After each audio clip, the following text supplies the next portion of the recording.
Hi, I'm Pedro Moreira da Silva, Principal Product Designer, and today I want to share with you what's wrong with the new feature awareness and how can we make that better.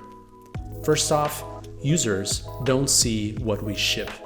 Feature discoverability is one of our weakest UX metrics, and a 2026 survey, only 30% of respondents agreed that it is easy to notice new features in GitLab. Customers explicitly say, "I didn't know GitLab could do that." That comes from our USAT and qualitative research. Large portions of admins are unaware of major capabilities like compliance, vulnerability management, and security scanning. And all of this can be interpreted as under-adoption driven by lack of awareness, not lack of need. Even headline version changes are missed. About half of survey respondents did not know about changes in GitLab 16, and under half knew about changes in GitLab 17, despite our existing release posts and documentation. Current channels like release posts, banners, nav changes, opt-ins, they are fragmented, not targeted, and easy to miss. And in-product notifications are inadequate. An example of that is that only 0.02% of active .com users see the in-product what's new. What about pre-GA features? Pre-GA features are experimental and beta features, and they are hard to adopt. In February 2026, we had 56 pre-GA features, but no easy way for users to know about them, to turn them on, use them, and give feedback to improve them. These features are usually off by default and gated behind scattered feature flags and admin settings, not a unified opt-in experience. Research shows that users struggle to find opt-in mechanisms or even know which features are available to them. Customers, they often need support to discover whether these features exist, if they're enabled or are production ready, and our docs and flags are sometimes out of sync. And finally, product teams. They scramble to make these pre-GA features available, to track them and get feedback to improve them. The net effect of this is that adoption is limited, development is impaired. For both GA and pre-GA capabilities, a significant share of customers either never see what we're shipping or see it without enough in-product context and confidence to enable it and adopt it. This is leaving material product investment under-realized.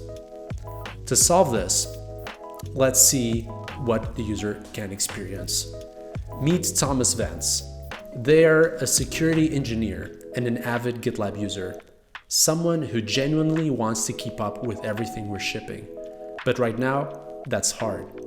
There's a lot coming out every month, and it's not always clear what's actually relevant to them. That's the problem we're solving with this new homepage card, the What's New for You. Thomas lands on their homepage and immediately sees the card. The first thing they do is set their focus areas. They pick engineering and security. Notice the card updates in real time as they make those selections.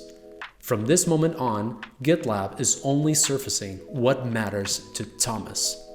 They can already see an update about merge requests now surfacing security findings from child pipelines, framed around the time it saves them, not around the technical change we made. That framing is intentional across the whole experience. Benefit first, always.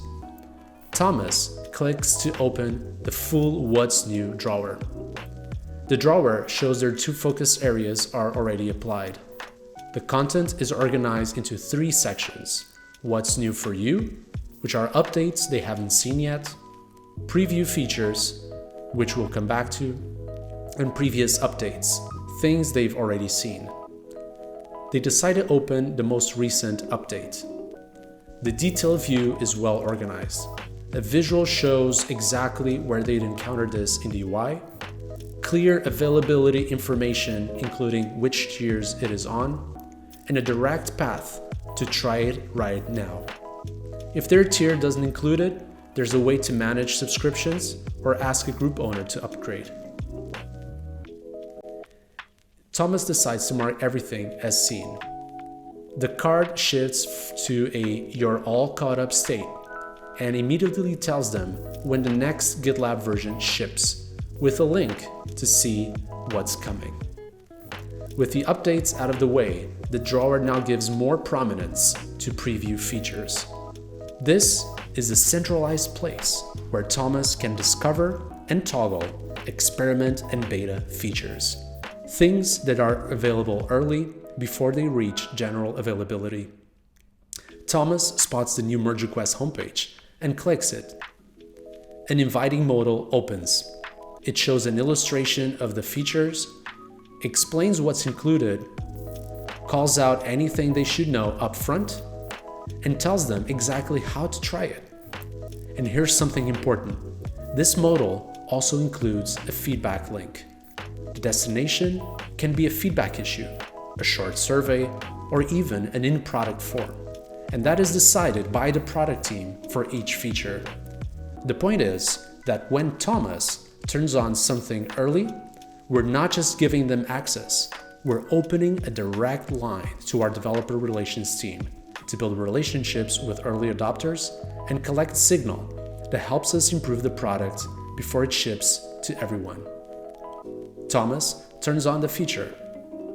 Because Thomas doesn't have new updates to see, we can now use the homepage to highlight feature previews. Let's also note that preview features and what's new for you are always accessible from Thomas's user menu. They are not just a homepage moment. And from the What's New drawer, there's a link to the full experience on the GitLab website. Thomas follows that link. They land on the What's New homepage with a fresh look. At the top, a Back to App button with their avatar confirms that GitLab has recognized them as a signed-in user. That continuity matters. As Thomas moves from the product to the website, their context comes with them.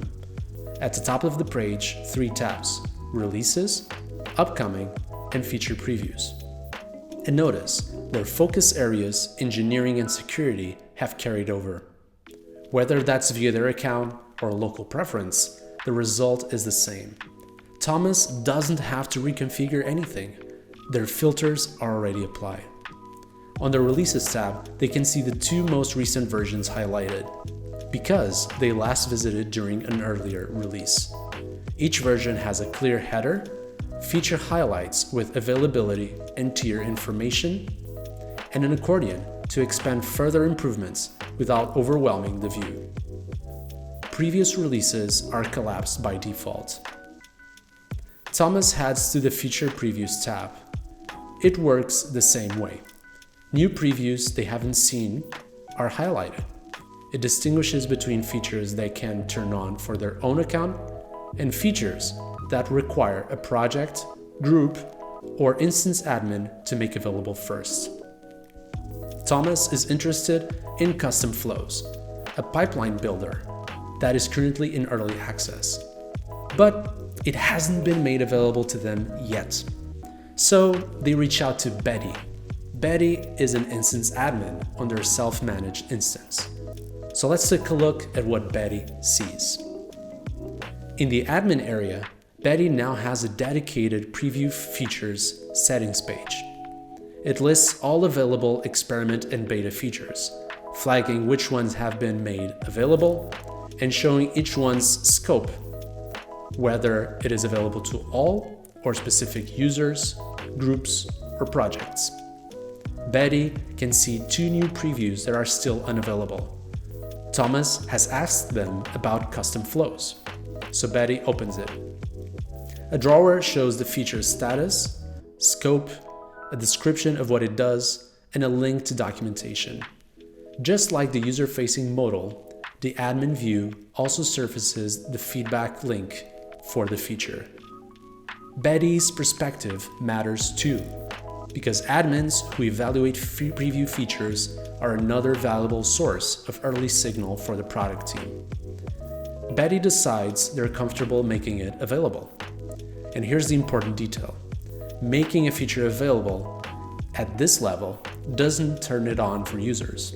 It simply unlocks the ability for users like Thomas to turn it on themselves. That two-step model, admin makes available, user opts in, is intentional. It keeps admins in control of what's accessible without forcing anything on their users. Betty makes custom flows available for Thomas. Thomas can now go back and turn it on for their account. That's the full story. A security engineer who wants to stay current now has a clear, personalized path from a homepage card tuned to their focus areas, through an in-product drawer, all the way to the full website experience, with their preferences respected at every step. For us at GitLab, there's now a direct feedback loop for teams to improve these features, and developer relations now knows exactly who these early adopters are, both individuals and companies, to build relationships with them. Adoption increases, development improves, product investment is realized. Thank you so much.